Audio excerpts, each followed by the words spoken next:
आज से पहले 50 से 55 साल कांग्रेस ने राज किया, मैं 70 साल नहीं बोलता, ठीक है जी। 1947 से 1990 तक हमारी जो 1947 में 6 नंबर की अर्थव्यवस्था थी, 1947 से 1990 तक 12वें नंबर पे आ गई। कैसे आ गई? आप कहते हो राम मंदिर नहीं बनना चाहिए था, अस्पताल चाहिए, स्कूल चाहिए, IIM IIT चाहिए।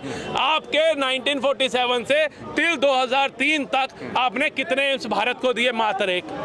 कितनी ट्रेनें दी? शताब्दी 25। कितने आपने एक्सप्रेसवे बनाए? बता दो। कितने IIT IIM IIT बनाए? बना दो। कितने मेडिकल कॉलेज बनाए? बता दो। लेकिन 2014 के बाद हमारे को 2004 से 2009-13 तक हमारे पास 6 एम्स थे, जिसके अंदर अटल जी ने उनका वो शिलान्यास किया था और मनमोहन सिंह की सरकार में वो बने। 16 एम्स मोदी सरकार ने दिए। 8 लाइन, 4 लाइन, 16 लाइन के एक्सप्रेस, 14 लाइन के एक्सप्रेस पे मोदी सरकार बनाती है।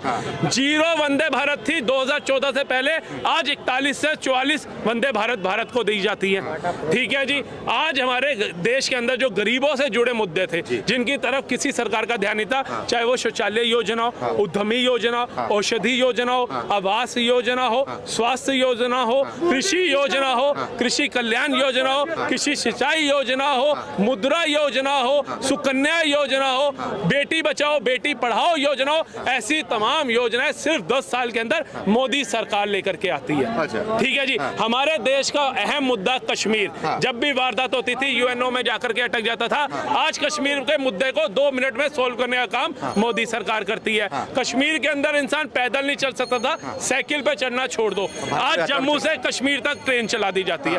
विश्व की सबसे बड़ा स्टैच्यू, सबसे बड़ा स्टेडियम, सबसे बड़ा टनल, सबसे बड़ा बाईपास, सबसे बड़ा आपका कहते हैं क्षेत्र, ये जो सड़क का क्षेत्र है, राजमार्ग, जो हम चाइना को भी पछाड़ के आगे जा चुके हैं, वो सरकार मोदी सरकार करती है। आप बताओ, आपके कार्यकाल में आपने देश के लिए क्या किया? 11वीं से 5वीं अर्थव्यवस्था मोदी सरकार बनाती है।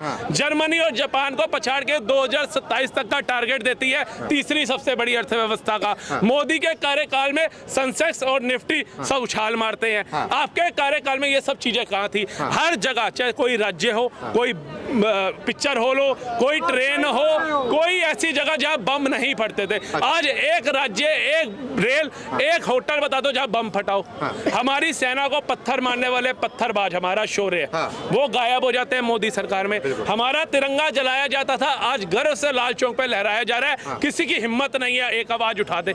कश्मीर बनेगा पाकिस्तान के नारे लगाने वाले आज कश्मीर को हिंदुस्तान के साथ मिलाने के लिए भाग रहे हैं। POK लेने तक की बात आज हमारा भारत देश करता है, अमित शाह करते हैं, और उसके अंदर 23 से 24 सीटें आरक्षित करते हैं। जो कल तक कहते थे चाहे सियाचिन हो, चाहे कच्छ हो, चाहे POK हो, वो हमारा मुद्दा नहीं है, दे दिया फोकट में। लेकिन आज अगर देश के अभिन्न अंगों को जोड़ने का काम अगर भाजपा सरकार कर रही है तो वो प्रशंसाजनक है। आज भारत का विश्व स्तर के ऊपर हमारी विदेश नीति अच्छा हो रही है, तो उसका भी जो प्रशंसा का कार्य है मोदी सरकार को जाता है। आप लोगों ने कहा था राम मंदिर बना तो जितने भी अरब देश है, हमें तेल देना बंद कर देंगे। मोदी जी ने एक चमाटा और इनको मरवाया कि जहां राम जी का अस्तित्व था, वहां पर आप राम जी का विरोध कर रहे थे, काल्पनिक बता रहे थे। अबू दुबई के अंदर राम मंदिर बन करके तैयार हुआ। आज कुवैत इस्लामिक कंट्री, वहां से हमारे 8 सैनिक फांसी की सजा रुकवा करके लाए गए। अभिनंदन जैसा शूरवीर 24 घंटे में भारत आया। आप ही के कार्य के अंदर 2 बार हम पाकिस्तान से युद्ध जीते थे। 93,000 सैनिकों ने आत्मसमर्पण किया था, लेकिन इंदिरा जी ने क्या किया? वापसी लौटा दिया। क्या वहां जो हमारे सैनिक थे वो वापसी लाने की हिम्मत थी इंदिरा गांधी जी में? थी तो क्यों नहीं आए? आज अभिनंदन जैसे एक शूरवीर के लिए वहां का नेता, वहां का मंत्री सांसद में खड़ा होकर के कहता है कि हमारे हाथ कांप रहे हैं, चेहरे पे पसीना आ रहा है, मोदी आर्मी भेज देगा, इसको हमें छोड़ना होगा। ये भारत का कोई मंत्री नहीं कह रहा, भारत का कोई युवा नहीं कह रहा, मोदी का कोई नेता नहीं कह रहा, ये पाकिस्तान का नेता कह रहा है। कम से कम उस पर तो विश्वास करो। और अभिनंदन आया, चाय पकौड़े खा करके आया कि भैया थोड़ा भी वेट कम ना हो इसका, नहीं तो पाकिस्तान की जमीन कम हो जाएगी। ये शौर्य है मोदी का। वो शेर है, अपने आप को लोग कहते हैं वो शेर है, वो शेर नहीं, बब्बर शेर है। बब्बर शेर है, बिल्कुल।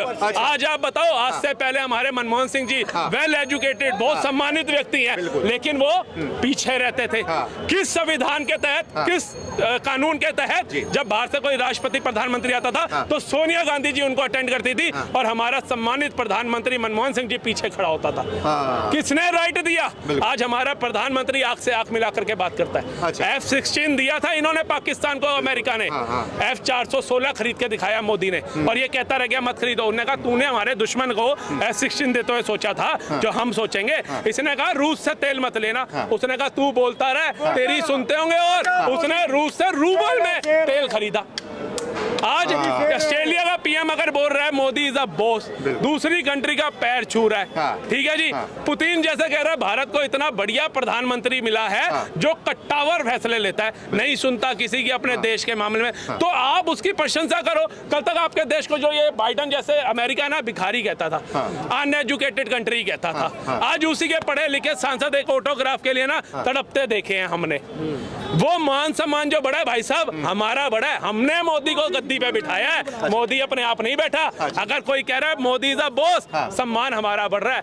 G20 के अंदर जितनी विदेशी महिलाएं आई ना मंत्रियों के साथ, सबको भारतीय संस्कृति साड़ी के अंदर देखा गया।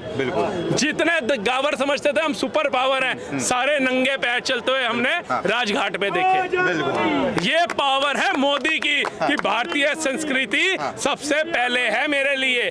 उसने जब अपना घर छोड़ा ना, वो चाहता वो भी बाप के पैसों पे ऐश कर सकते थे, वो भी घर में आराम से सो सकते थे।